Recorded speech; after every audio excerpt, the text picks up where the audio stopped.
ఒక తల్లి మందిరంలోనే ఉండి ఏడుస్తుంది. కొడుకు వచ్చాడంట, అమ్మా నాన్న ఎన్నో రోజులు బ్రతకడంటమ్మా, తీసుకెళ్ళిపోమంటున్నారు, నువ్వేమి ఇక్కడ కూర్చున్నావు? లేదురా, దేవుడు ఉన్నాడు మన పక్షాన, ఆయన ఉన్నాడు, మనకి భయం ఏంటి అంటుందంట. దైవజనుడు అక్కడ కూర్చొని ఆ మాట్లాడుతున్నాడంట. దైవజనుడు కూడా కంటికి కన్నీరు కారుస్తున్నాడు. ఆమె బలి పెట్టి మీద పడి ఏడుస్తుంది, అయ్యా నా భర్తను బ్రతికించు. డాక్టర్లు అన్నారంట, ఈడు సాయంత్రం ఫలానా టైంలో ఈడు వెళ్ళిపోతాడు, వీడికి మూట సిద్ధపరచండి, 4 సాంపలు రెడీగా ఉంచండి, వాళ్ళ ఇంట్లో వాళ్ళకి తెలియపరచండి అన్నారట. వీడు మళ్ళీ ఇంటికి వచ్చాడంటే సాయంత్రం 6ంటికి, అమ్మా నాన్న బయటపడేసరి తీసుకొచ్చి అమ్మోళ్ళ కటకటాల్లోంచి కనపడుతున్నాను, నాన్న ఉలుకోలేదు పలుకోలేదు, అలాగే చూస్తున్నాడు దూరం నుంచి నన్ను, కళ్ళెం పుట్ట కన్నీళ్ళు కారుతున్నాయమ్మా, ఒకసారి అమ్మ వెళ్ళొద్దు నాన్న దగ్గరికి. రాంద్రా, దేవుడు తీసుకొస్తాడు, దేవుడు విడిపిస్తాడు. ఆ తల్లి నమ్మకం చూడండి, విశ్వాసం.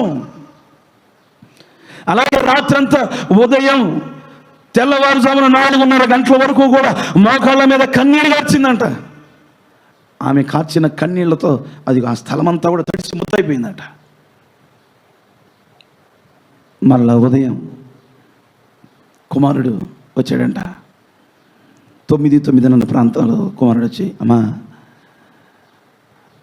నాన్న అక్కడ కనపట్లేదమ్మా, నాన్న అక్కడ తీసేశారు, నాన్న అక్కడ లేడు. అయినా కానీ భయం లేదు ఏమిటి? లేదురా, మీ నాన్న దేవుడు తీసుకొస్తాడు, మీ నాన్న బ్రతికి తిరిగి వస్తాడు. వీడు అనుకుంటున్నాడంట, ఈ 10-12 ఏళ్ళ వయసు పిల్లడు ఎందుకు నా తల్లి ఇట్లా మాట్లాడుతుంది, నాన్న చనిపోయి ఉంటాడు, అందరితో పాటు మూసుకుపోయి ఉంటారు అనుకుంటున్న సందర్భాలు ప్రార్థన చేసుకుంది. విశ్వాసంగా తన పిల్లను పట్టుకుని భోజనం చేతి పట్టుకుని మధ్యాహ్నం వేళ ఇంచుమించు 2-3 ఆ ప్రాంతంలో హాస్పిటల్కి వెళ్ళి, పలానా సుబ్బారావు గారి తాలూకండి మేము, ఆయన ఎక్కడ ఉన్నాడంటే డాక్టర్లు అన్నారంట, అమ్మ ఆయనకి ఇంతకుముందే టెస్ట్ చేసాం, ఆయనకి ఇందరి దాకా కూడా 60% బాగా పట్టేస్తుంది, 10% కూడా అతను లేదండి, ఇంటికి తీసుకెళ్ళిపోవచ్చు అన్నారంట. దేవునికి స్తోత్ర. హల్లెలూయా. విశ్వాసమే బాగా చేశాయి. ఈరోజు కష్టాలు వచ్చాయని, కన్నీళ్ళు వచ్చాయని, రోగాలు ఉన్నాయని, చచ్చిపోతానేమోనని విశ్వాసం లేకుండా నూతులు దొక్కునోడు లేడు. ఈరోజు విశ్వాసం ఉండాలి. చూడు అతని విశ్వాసం,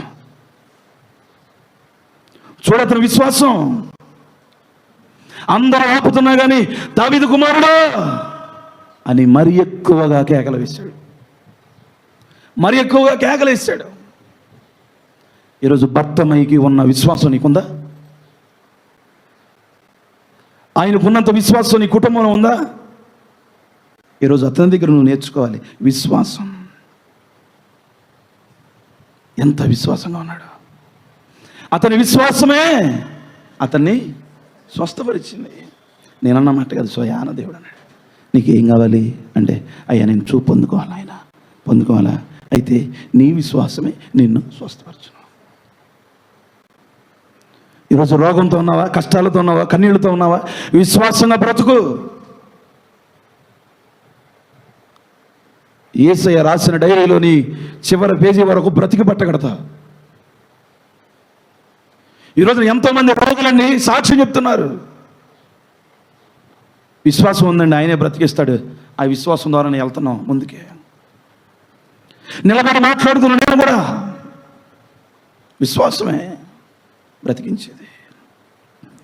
మూడోది అతని దగ్గర మనం నేర్చుకోవాల్సింది అతని పిలుపు. అతని పిలుపు, పిలుస్తున్నాడు దేవుణ్ణి మరెక్కువగా. ఈరోజు మనం 4 రోజులు ప్రార్థన చేస్తాం.